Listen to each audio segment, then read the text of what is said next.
Gold, trusted gold buyers. మీరు తాకట్టు పెట్టిన బంగారాన్ని విడిపించి ఈ రోజు ఉన్న మార్కెట్ ధరకు కొనబడను.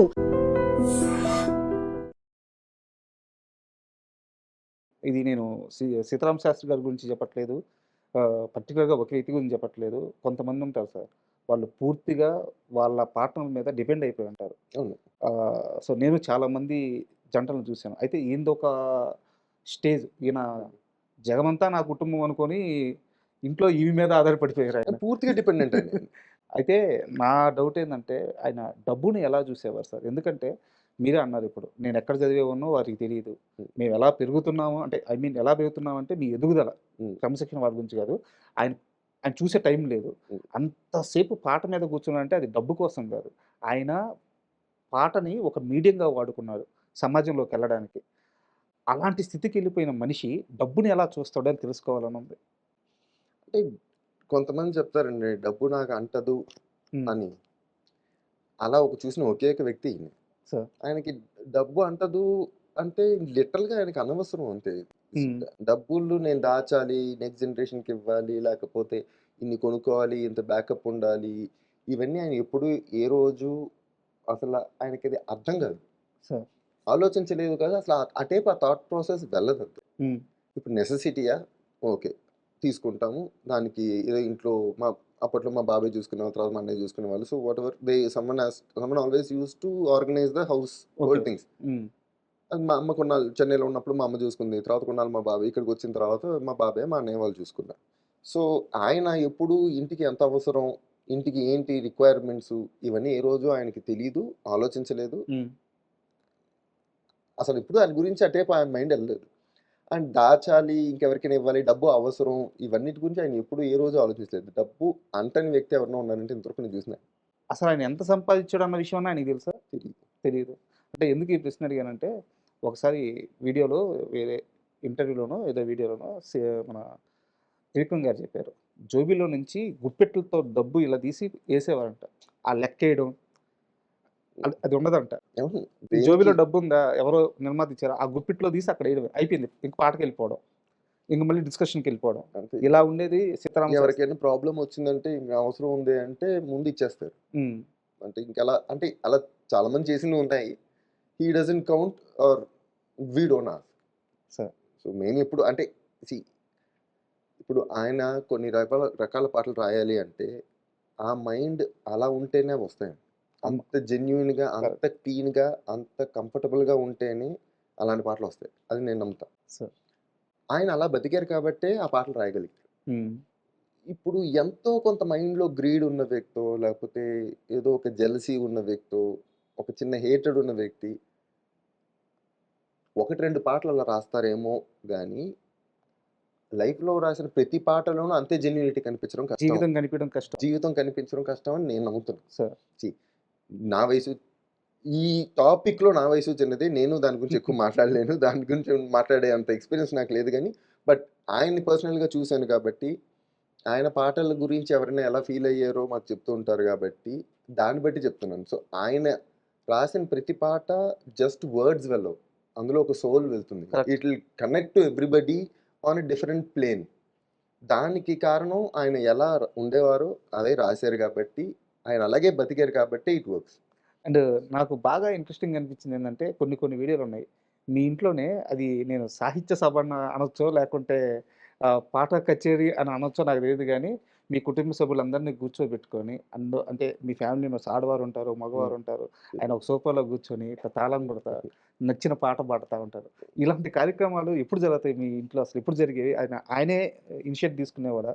అవి కూర్చోపెట్టి పాటలు పాడడం ఆయనకి ఇట్స్ ఆల్ ఆయన ఆ రోజు ఆయన మైండ్ ఎలా ఉంది అని. ఇట్స్ ఇన్ వెరీ కంఫర్టబుల్ అంటే ఐ వాంట్ ఎక్స్‌ప్రెస్ అని ఒక హ్మ్. జోన్ ఉంటుంది. హ్మ్. అప్పుడు అందరూ ఇంట్లో ఉన్నారంటే ఏదో మాట్లాడుతూ ఆయనే సడెన్‌గా ఏదో ఒకలా అనుకుని ఒక పాట స్టార్ట్ చేసుకుంటారు. హ్మ్. సో, అటునుంచి ఆయనకి నచ్చిన పాట పాడుతూ ఉంటారు. అండ్ ఆబ్వియస్‌లీ ఆయన పాట మొదలెట్టిన వెంటనే మొత్తం చుట్టాలందరూ అక్కడ కూర్చున్నప్పుడు everybody will settle down there. Hmm. ఎంతసేపు ఉంటే అంతసేపు ఆ ఇంటరాక్షన్. డిఫరెంట్ ఏదో ఇంటరాక్షన్ వస్తుంది. అక్కడి నుంచి ఇంకో పాట పాడుతుంటారు. సో, ఇది ఎప్పుడు ప్రీ ప్లాన్డ్‌గా అయితే ఎప్పుడు వర్కౌట్ అయ్యేవి కాదు. ఓకే. అది ఆటోమేటిక్‌గా అవి జెన్యూన్‌గా జరిగిపోయింది. అవి న్యాచురల్‌గా అలా జరిగిపోతాయి. హ్మ్. మేబీ 1, 2 సార్లు ఏమైనా యూఎస్‌కెళ్ళినప్పుడు ఎవరైనా ఇంటికెళ్ళినప్పుడు సార్ ఒక పాటని ఏమైనా అడిగితే అప్పుడు హ్మ్. 1, 2 పాడడం ఉంటుంది. కానీ ఇంట్లో ఇట్స్ వెరీ ఆర్గానిక్గా ఇలా అయిపోతూ ఉంటుంది అంతే అప్పుడప్పుడు. ఆయన కొన్ని సార్లు మాత్రం ఆయన ఏమైనా పాట రాసినప్పుడు when he really enjoys that song he will వచ్చి అందరికీ వినిపిస్తారు కొన్ని పాటలు. అండ్ నాకు అందులో బాగా నచ్చింది ఏంటంటే వారెవరో నాకు తెలియదు. అంటే మీ కుటుంబంలో వారు ఒక లేడీ ఉంటారు. ఆయన సోఫా మీద కూర్చున్నప్పుడు నవ్వుతూ ఆయన పాట వింటూ నాకు వీడియో చూపిస్తే మీకు అర్థమవుతేమో. అంటే నాకు అనిపించింది ఏంటంటే సిరివెన్నెల సీతారామ శాస్త్రి గారు మాకు దేవుడు. మేము ఎప్పుడు ఆయన్ని ఒక పరమేశ్వరుని చూసినట్టే చూస్తుంటాం. రోజు ఆయనతోనే ఉంటూ, ఆయన ఉండే ఇంట్లోనే ఉంటూ, ఆయనతో ఏదో ఒక రక్త సంబంధం ఉంటూ, ఆ మనిషి కూడా ఆయన అలాగే చూస్తుంది. మీకు నేను చెప్పే వీడియో గుర్తొచ్చిందా? అంటే తెలుసు. అంటే ఇప్పుడు ఒక ఆరా అంటాం చూడండి. సార్ ఆయన మామూలుగా మాతో ఒక్కోసారి పొద్దున్న లేచి బ్రేక్‌ఫాస్ట్ చేస్తున్నప్పుడో, లేకపోతే లంచ్ చేస్తున్నప్పుడో ఉండే ఇదొకటి ఉంటుంది. బట్ ఆయన ఎప్పుడైతే పాట మొదలు పెడతారో పాడుతున్నప్పుడు he will go into a different, అంటే మీరన్నట్టుగా ఒక అవతారం తీసినట్టుగానో, లేకపోతే ఏదో ఒక ఆరా వస్తదండి. సార్ సో, అప్పుడు అలా చూస్తూ ఉండడం తప్ప మనం చేయగలిగింది ఏం లేదు. అంటే వి విల్ బి మెస్మరైజ్డ్ అంతే. ఆయన ఆ టోన్‌లో ఉంటుంది. అంటే ఆయన ఏం పాడినా వంశీ గారు ఒక్కోసారి అంటారు, కృష్ణవంశీ గారు ఏదో పాట పాడినప్పుడు, ఏదో రాసినప్పుడు ఈయన పాడి వినిపిస్తారు. ఈయన రాసిన పాడి వినిపిస్తారు. ఒక్కోసారి ఆయన నేను మళ్ళీ రేపు వస్తానండి అని చెప్పి పాట ఒక వర్షన్ తీసుకున్న తర్వాత వచ్చి మళ్ళీ రేపు వచ్చి లేదు నాకు ఇక్కడ ఈ కరెక్షన్స్ కావాలి, ఇవి వేరేలాగా. మరి నిన్నెందుకు అడగలేదంటే ఆయన మా అమ్మతో మాట్లాడినప్పుడు ఆయన ఏం పాడినా బాగుంటుందండి, అదేదో ఆయన రాసింది కదా, ఆయన ఏం పాడినా బాగుందేమో, అంత అద్భుతంగా ఉందేమో అని ఫీలింగ్ వచ్చేస్తుంది. అది వెళ్ళి సింగర్లు పాడినప్పుడు మళ్ళీ అంత అద్భుతంగా రాదు. అందుకని నేను వెళ్ళి ఇంకెవరి చేతన పాడించుకుంటాను, అప్పుడు నాకు అర్థం అవుతుంది. ఎందుకంటే ఇట్ ఈస్ హిస్ సాంగ్. ఆయన మాటలు చెప్పాలంటే హిస్ బేబీ. సో ఆయన ఎక్స్ప్రెస్ చేసేటట్టుగా ఇప్పుడు గర్ల్స్ వాయిస్ అయినా, గర్ల్స్ లైన్, లేడీస్ లైన్స్ అయినా, లేకపోతే జెన్ లైన్స్ అయినా రెండు ఆయనే రాస్తున్నారు. సో ఆయన పాడేటప్పుడు అంతే జెన్యున్గా, అంతే ఎఫెక్షన్తో, అది కోపం అయినా, అగ్రెషన్ అయినా, లవ్ అయినా, జెలసీ అయినా, ఆయన పాడేటప్పుడు అన్ని అందులోంచి వచ్చేస్తుంటాయి ఆయన వాయిస్లో. సో అది వినేటప్పుడు మనకి అదంతా we can feel the entire song when he singing. So అందరూ ఎవరు విన్నా అదే జోన్ లో ఉంటాం. ఆయన పాడేటప్పుడు ఆ జోన్ లోనే ఉంటాం మేము. అలా వింటూ ఉండడం ఎన్ని వందల సార్లు విన్నా ఆయన పాడేటప్పుడు అలాగే ఉంటుంది. నాకు చాలా ముచ్చటేసింది అది. అంటే ఓకే మాకే కాదు, ఎప్పుడు ఒప్పుకోవద్దురా పాట ఉంది, అది ఎవరు పాడినా ఆయన పాడిన ఎఫెక్ట్ రాదు. అండ్ ఆయన ఎన్నిసార్లు పాడినా అది ప్రతిసారి అదే ఎఫెక్ట్ వస్తుంది. అవును, అది I don't know how. So అంటే ఆయన ఆ పాటని obviously it's from his soul ఆ సాంగ్ వచ్చింది. ఆయన ఎన్నిసార్లు పాడినా, ఏ చోట పాడినా అదే ఎఫెక్ట్ తో పాడతారు. అది విన్నప్పుడు అంతే గూస్ బంప్స్ మాకు వస్తుంటాయి ప్రతిసారి, ఎవ్రీ సింగిల్ టైం. అంటే నేను ఇప్పుడు అడగబోయే ప్రశ్నని నేను వారి మైండ్ సెట్ ఎలా ఉంటుందో తెలుసుకోవడానికి అడుగుతున్నాను. ఆ రోజు ఫంక్షన్లో త్రివిక్రమ్ శ్రీనివాస్ గారు స్టేజ్ మీద మాట్లాడిన తర్వాత నిజానికి అవన్నీ కూడా ఆయన సాహిత్య స్థాయికి చాలా తక్కువే. ఇంకా త్రివిక్రమ్ గారు మాట్లాడింది కూడా ఇంకా తక్కువ ఆయన సాధించిన దానికి. కానీ త్రివిక్రమ్ గారు మాట్లాడిన తర్వాత కొన్ని కోట్ల మందికి సిరివెన్నెల గారి స్థాయి, ఆయన సాహిత్య విలువలు ఇంకా బాగా అర్థమైంది. తర్వాత ఆయన పాటల్ని మళ్ళీ వెనక్కి స్టార్ట్ చేశారు. ఒక తరం ఆయనతో ప్రయాణించడం మళ్ళీ మొదలుపెట్టారు. అంత గొప్ప మాటలు విన్న తర్వాత ఇంటికొచ్చి కనీసం ఆయన వాటిని, ఆ మాటలను తీసుకోగలిగారా, నెత్తినెక్కించుకోగలిగారా, ఆనందపడ్డారా, మురిసిపోయారా? అసలు ఆయన మానసిక స్థితి ఏంటి ఆ వీడియో తర్వాత, ఆ స్పీచ్ తరువాత? అంటే ఆయన at the end of the day ఒక కళాకారుడికి ఏం కావాలండి? ఖచ్చితంగా చప్పట్లు, ఒక ప్రైజింగ్ కావాలి. ఆయనకి ఆయన ఒక చిన్న ఆయన అంటే ఎలా చెప్పాలి, ఒక చంటి పిల్లాడిని పొగిడినప్పుడు, లేకపోతే ఏం చేసినా బాగా చేసావరా, ఇది చెప్పినప్పుడు ఎలా మురిసిపోతాడో ఆయన అలా మురిసిపోతుంటారు. సో ఇలాంటివి ఏమైనా జరిగినప్పుడు ఆ రోజైనా సరే, సో ఒక ఎవరైనా ప్రైజ్ చేసినప్పుడు భలే మాట్లాడాడు కూడా నా గురించి అన్నట్టుగా, like he enjoy it like a small kid. అప్పుడు చూస్తున్నప్పుడు మాకు ఇంకా ముచ్చట వస్తుందంటే, ఒక స్థాయిలో ఉన్న వ్యక్తి, ఒక రేంజ్లో ఉన్న వ్యక్తి, ఇప్పుడు సిరివెన్నెల సీతారామ శాస్త్రి గారు ఆయన గురించి త్రివిక్రమ్ మాట్లాడారు, కరెక్ట్, చాలా బాగా మాట్లాడారు, and everybody knows about it. నేను స్పెసిఫిక్గా చెప్పేది ఏం లేదు. సో అది చేసిన తర్వాత అవును అనో, లేకపోతే ఆ స్థాయిలో అలా తీసుకుని వెరీ గుడ్, అంటే కరెక్టే, బాగా మాట్లాడారు ఇలా అనుకుంటారు జనాలు. ఆయన చిన్న పిల్లలాగా మురిసిపోతూ అనుకుని ఈ మాట భలే చెప్పాడు కదా, ఈ మాట భలే చెప్పాడు అని చెప్పి హీ విల్ ఎంజాయ్ ఇట్. మళ్ళీ త్రివిక్రమ్ గారిని ఇంటికి పిలిచి ఇంకొక 2-3 అవర్స్ దాని గురించి మాట్లాడి, ఇలా బాగా మాట్లాడినప్పుడు తన్ని పొగిడి మళ్ళీ తను వీళ్ళిద్దరు మాట్లాడుకుంటూ ఉంటారు అనమాట. So it's give and take. అంటే వాళ్ళిద్దరికి అంత మ్యూచువల్ రెస్పెక్ట్ ఉంది కాబట్టి అంత బర్డ్స్ అంత జెన్యున్ గా వస్తాయి. సార్. అదే త్రివిక్రమ్ గారి లాస్ట్ వర్డ్స్ కూడా అవే కదా, నన్ను అందుకే మన కెలకద్దు, నేను మాట్లాడుతూ పోతాను ఈయన గురించి ఆవేశం మాట్లాడేటప్పుడు వస్తది, నాకు ఇలాంటి ఆవేశం వచ్చేస్తుంది అంటారు. సో ఎందుకంటే నాకు ఆయన బాగా తెలుసు కాబట్టి ఆయనతో మాట్లాడుతున్నప్పుడు అది అంటారు. అది చాలా జెన్యున్ గా ఉంటుంది కాబట్టి ఫీలింగ్ అలాంటి చోట ఫ్లోలో వచ్చేస్తూ ఉంటుంది. అందరి గురించి రాదు కదా అలాగా అంటారు. అండ్ ఆ ఒక్క స్టేజ్ మీదే కదా సార్. తర్వాత ఆయన మీద ఒక పుస్తకం రాశారు. అక్కడ గాని, తర్వాత వారు చనిపోయిన తర్వాత జరిగిన కార్యక్రమంలో గాని, త్రివిక్రమ్ గారు ఆయన చాలా గొప్పగా మాట్లాడతారు. చాలా గొప్ప రచయిత. కానీ సిరివెన్నెల గారి ప్రస్తావన వచ్చిన తర్వాత ఆయన మాట్లాడుతున్నప్పుడు ఆయన చుట్టూ సిరివెన్నెల గారు ఉండిపోతున్నారా? ఆయన పక్కనే ఉంటున్నారా? ఆయన చేయి బట్టి మాట్లాడిస్తున్నారా? అర్థం కాదు గానీ, ఆయన కూడా ఒక రకమైన స్థితిలోకెళ్ళిపోతాడు. త్రివిక్రమ్ గారు గూడా. సో, నాన్నగారి గురించి అంత గొప్పగా మాట్లాడే ఆయన బంధువు అనుకోవచ్చా? మీకు స్నేహితుడు అనుకోవచ్చా? త్రివిక్రమ్‌ని సిరివెన్నెల కుటుంబం ఎలా చూస్తుంది? త్రివిక్రమ్ సిరివెన్నెల కుటుంబం ఎలా చూస్తుందంటే ఇప్పుడు మాకు అంటే నాకు ఆయన బావగారు అవుతారు. అవును.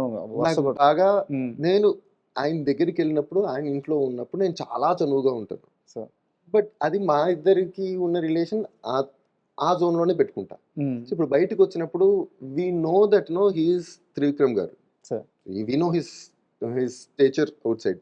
సో, బయటికెళ్ళినప్పుడు అంతే గౌరవంగా, అంతే దూరంగా ఉండి ఎక్కువ ఇబ్బంది పెట్టకుండా టైప్‌లో ఉంటాం. కానీ ఆయన కూడా ఈ అంటే వాళ్ళిద్దరి ఈక్వేషన్ వేరండి. వాళ్ళది ఫ్రెండ్స్ అనొచ్చు, ఎనిమీస్ అనొచ్చు, హ్మ్. లేకపోతే అంటే చైల్డ్‌హుడ్ బడ్డీసా ఏం చెప్పలేము. హ్మ్. అందుకే వాళ్ళిద్దరూ వచ్చినప్పుడు బాగా ఇంకా కాఫీ ఏమైనా కావాలా, నాన్నకి టీ ఏమైనా కావాలా అవన్నీ చూసుకొని పెట్టేసి, తలుపేసేసి, ఏసేసేసి వెళ్ళిపోతాం బయటికి.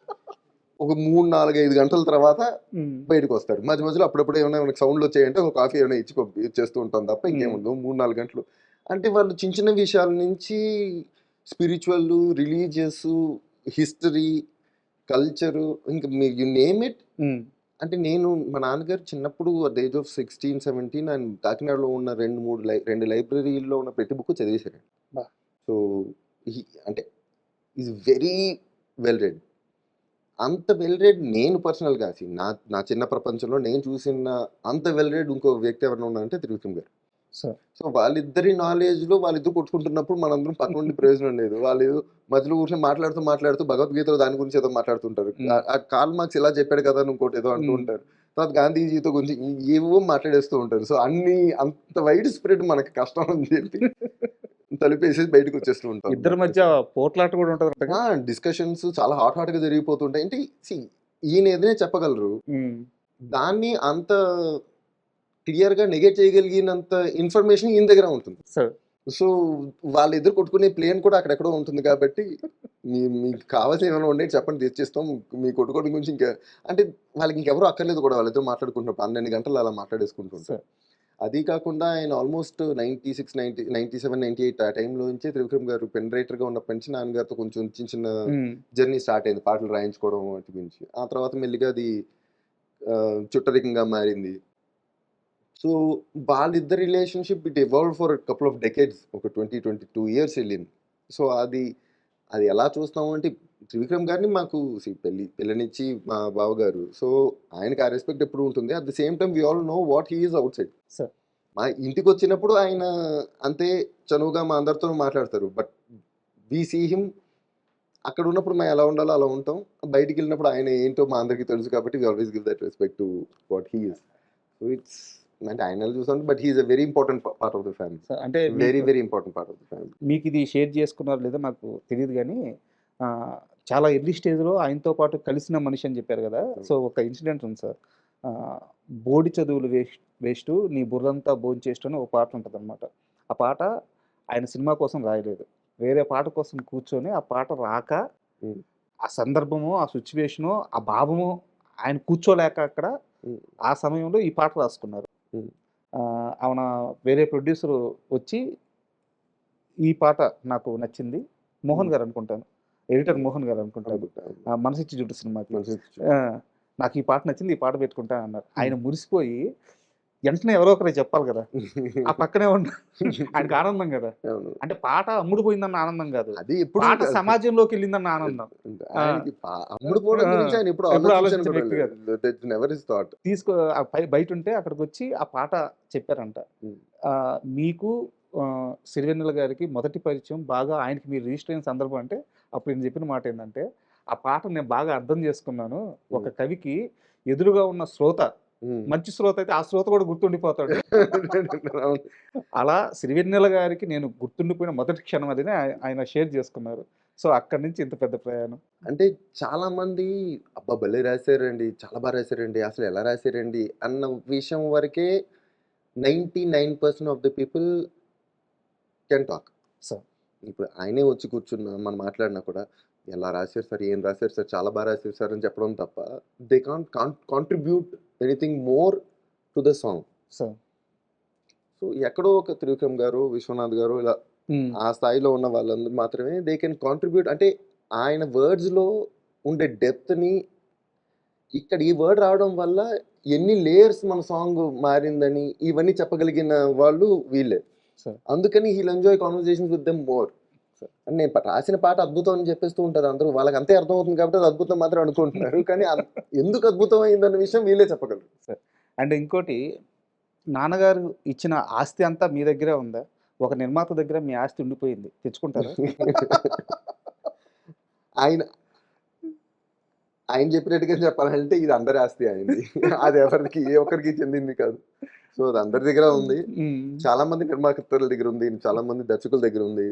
ఆ నిర్మాత సెవంతి రవికిషోర్ గారు సార్, వారి ఆఫీస్కి వెళ్తే రోజు దేవుడి ఫోటోలు, ఆఫీస్లో ఏదో ఒక చిన్న ఫోటో ఉంటుంది కదా, ఆ పక్కన నాన్నగారు స్వయంగా చేత్తో రాసిన, అంటే ఫైనల్ వర్షన్ సాంగ్ కాదు, ఫైనల్ వర్షన్ కాకుండా ఆయన రఫ్గా రాసుకుంటూ ఉంటారు కదా. సో ఆయన వాళ్ళకి ఇవ్వకుండా ఆయన ఇంకా ఆ స్థితిలో ఉండడానికి రాసుకుంటూ వెళ్ళిపోతూ ఉంటారు కదా. అలాంటి ఇంత ఫైల్ ఉంది ఆయన దగ్గర. ఏం సార్ అంటే, ఈ పేపర్లని, ఈ పాటలని, ఈ అక్షరాలని చూస్తే నాకు రోజు స్టార్ట్ అవ్వద్ది, నాకు ఒక మోటివేషన్ వస్తుంది. ఇది నా ఆస్తి, కానీ ఎప్పటికైనా వారి బిడ్డలకు చేరవేస్తాను, కానీ ఇప్పుడే కాదు. అంటే వాళ్ళిద్దరి ఫ్రెండ్షిప్ కూడా it's long story. Ladies Tailor నుంచి ఉన్నది వాళ్ళది. So they had so many years of journey. So and ups and downs కూడా చాలా ఉండే వాళ్ళిద్దరికి in terms of careers. So they were all supportive. ఆ టైంలో ఒకరికొకరు చాలా సపోర్టివ్గా ఉండే very good friends. So I think that part అయితే ఆయనదే. అది అందరిది కాదు, ఆ పార్ట్ ఆఫ్ ద ఆస్తి అయితే ఆయనదే. So he's worthy of it. ఆ పేపర్లు ఫస్ట్ టైం చేత్తో పట్టుకున్నాను సార్. ఆ పట్టుకొని అవి అట్లా చదువుతూ ఉంటే చేతులు వణిగిపోతూ ఉన్నాయి. అంతకంటే ప్రివిలేజ్ లేదనిపించింది నాకు ఒక రైటర్గా. చదువుతుంటే ఒక 2 గాలి వెంట వెళ్ళే మారం మానుకొమ్మని తల్లి తీగ నిందిస్తుందా మల్లె తీగని రాసున్నారు. రాసి కొట్టేస్తున్నారు వాటిని. అదేం సార్ ఇది కొట్టేస్తారు ఏం సార్ అంటే, ఆయన అంతకంటే గొప్పదిస్తానంటున్నాడు. అదే చెప్పినాం కదా, ఆయన రాస్తూ పోతుంటారు. అంతకంటే గొప్పదిస్తా అంటున్నాడు. నేను చూసి లాక్కొని దండం పెట్టి నాకు ఇదే కావాలి, ఎందుకంటే వద్దు అయినా ఇచ్చిండరు. చాలాసేపు బతిమిలాడితే ఆ 2 లైన్లకు ఒప్పుకున్నారంట. అంటే ఆ పేపర్లను చూస్తుంటే, ఆ అక్షరాలని, ఆయన పడిన ఆ మదనం ఎలా ఉంది, ఇవన్నీ చూస్తుంటే అబ్బా అసలు. అంటే ఇమాజిన్ ఈవెన్ అంటే ఈ స్టేజ్ ఆ స్టేజ్ అని కాదు, ఏ స్టేజ్లో అయినా ఆయన ఏ పాట రాస్తున్నా ఎప్పుడు ఆయన తెలుగు డిక్షనరీలన్నీ ఆయన పక్కనే ఉండేవి. అండ్ ఏ పాట రాసినా ఏ డౌట్ ఉన్నా అప్పటికి ఆయన రెఫర్ చేసుకునే తీసుకునేవారు. ఎందుకంటే ఆయన పాట రాసిన ఒక అక్షరం ఇటువంటి వెళ్ళింది అనుకోండి, ఇదే కరెక్ట్ ఏమో అని అందరూ నమ్ముతారే తప్ప ఇది కరెక్టా అని ఎవరు క్వశ్చన్ చేయరు. ఈయన దగ్గర నుంచి వచ్చిన పాట కాబట్టి జాగ్రత్తగా ఉండాలనేది never takes it for granted. So అంటే నేను ఇచ్చిన దాంట్లో తప్పు ఉండకూడదు అన్న దాని మీద హౌ ఆయన ఎంత మదనపడేవారో, ఆయన ఎంత వర్క్ చేసేవారో మనకు తెలుసు. సో ఇది ఎవ్రీ సింగిల్ వర్డ్ కి అండ్ బాలు గారు చెప్తారు, మన ఎస్పి బాలసుబ్రహ్మణ్యం గారు, ఆయన వాళ్ళిద్దరు రిలేషన్ కూడా అదో స్ట్రాంగ్ రిలేషన్ వాళ్ళిద్దరిది. సో అది కూడా almost through out the career వాళ్ళిద్దరూ కలిసే నడిచారు. సో ఆయన చెప్పినట్టు ఆయన చెప్తుండేవారు కొన్నిసార్లు కొన్ని వర్డ్స్ గమకాలు ఇవన్నీ ఉన్నప్పుడు పాడడం, కొన్ని అక్షరాలు వస్తే పాడడం కష్టం అవుతుంది, తడబడుతుంది మాట. కొన్ని ఫాస్ట్ మూవింగ్ వర్డ్స్ ఏమైనా ఉన్నాయండి, కానీ వాటిల్లో ఆయన రాసేటప్పుడే ఇది పాడడానికి కష్టంగా ఉంటుంది కాబట్టి ఏ వర్డ్స్ రాస్తే పాడొచ్చు, అంత ఫాస్ట్గా ఉన్నా ఈజీగా పాడొచ్చు ఆయన రాసేస్తారు. ఆయన అలాగే రాసేవారు. మీనింగ్ పోదు, భావం పోదు, ఆయన క్వాలిటీ తగ్గదు, సింగర్కి కష్టంగా ఉండకూడదు. సో ఇవన్నిటిని కూడా మైండ్ లో పెట్టుకుని రాయడం ఇట్స్ నాట్ ఈజీ, గిఫ్ట్.